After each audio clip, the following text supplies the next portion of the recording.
Hello friends, இன்றைக்கி லஞ்சுக்கு சூப்பரான ஒரு சாம்பார் ரெசிபி பார்க்க போகிறோம்.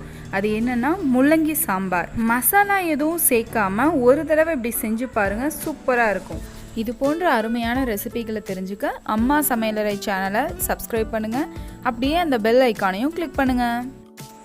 ரொம்பவுமே டேஸ்டான அண்ட் ஹெல்த்தியான முள்ளங்கி சாம்பார் செய்ய தேவையான பொருட்கள் அளவுகளோடு மென்ஷன் பண்ணியிருக்கேன். இப்போது ஒரு குக்கரில் 1.5 டம்ளர் அளவுக்கு, அதாவது 150 கிராம் துவரம்பருப்பு எடுத்துக்கிறேன்.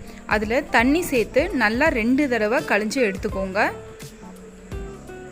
அதில் தூசி ஏதாவது இருந்தால் அதில் போயிடும்.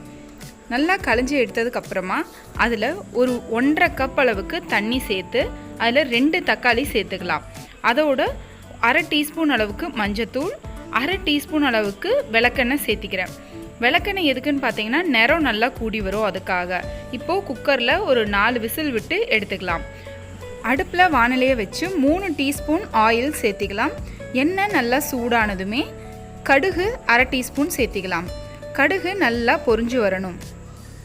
கடுகு நல்லா பொரிஞ்சு வந்ததுமே ஒரு கொத்து கருவேப்பிலை சேர்த்திக்கலாம்.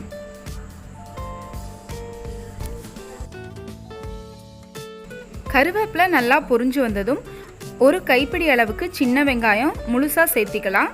இதோட 5 பல் பூண்டு நல்லா தட்டி எடுத்து வச்சுருக்கேன், அதையும் சேர்த்திக்கலாம். காரத்துக்கு 4 வரமிளகாய், 4 பச்சை மிளகாய், இந்த ரெண்டையுமே கட் பண்ணி சேர்த்திக்கலாம். இப்போது இது எல்லாத்தையுமே நல்லா வணக்கிக்கோங்க. வெங்காயம் அதோட நிறம் மாறி வரும், பூண்டு நல்லா வேகணும். ஸோ இது நல்லா வணக்கிக்கலாம்.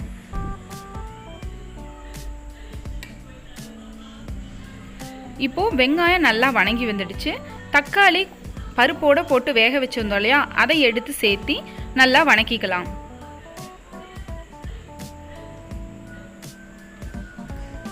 தக்காளி நல்லா மசிஞ்சு வர வரைக்கும் வணக்கணும்.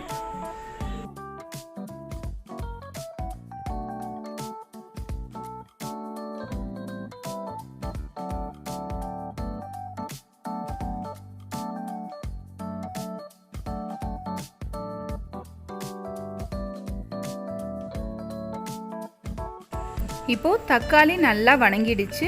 முள்ளங்கியை நல்லா கழுவி தோல் சீவி நல்லா கட் பண்ணி வச்சுருக்கேன், அதை சேர்த்திக்கலாம். முள்ளங்கி சிறுநீரக கல் இது போன்ற ப்ராப்ளமுக்கு ரொம்பவுமே நல்லது, உடம்புக்கும் ரொம்பவும் சத்தானது. நீர் சத்து அதிகமாக இருக்கனால இதை எல்லாருமே சாப்பிட்லாம். இப்போது முள்ளங்கி வேகறதுக்கு தேவையான அளவுக்கு உப்பு சேர்த்து நல்லா கலக்கி விட்டுக்கலாம்.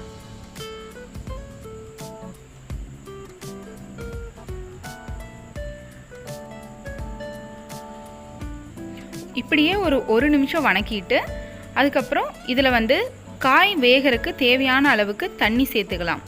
தண்ணி சேர்த்து நல்லா 3/4 பாகம் காய் வெந்து வர வரைக்கும் வேக வச்சுக்கலாம். இது போல் நல்லா கொதித்து காய் வெந்து வரணும்.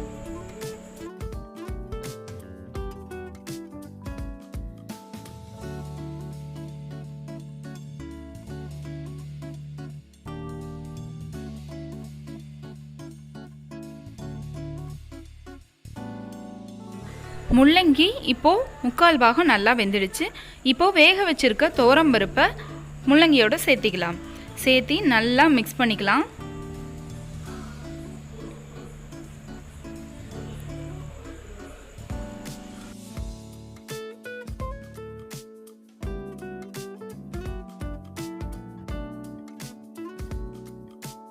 இப்போது பருப்புக்கு தேவையான அளவுக்கு உப்பு சேர்த்திக்கலாம்.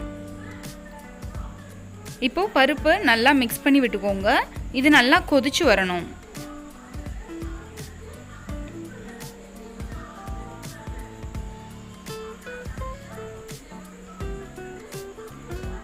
இப்போ பாருங்கள், பருப்பு நல்லா கொதிச்சு வருது.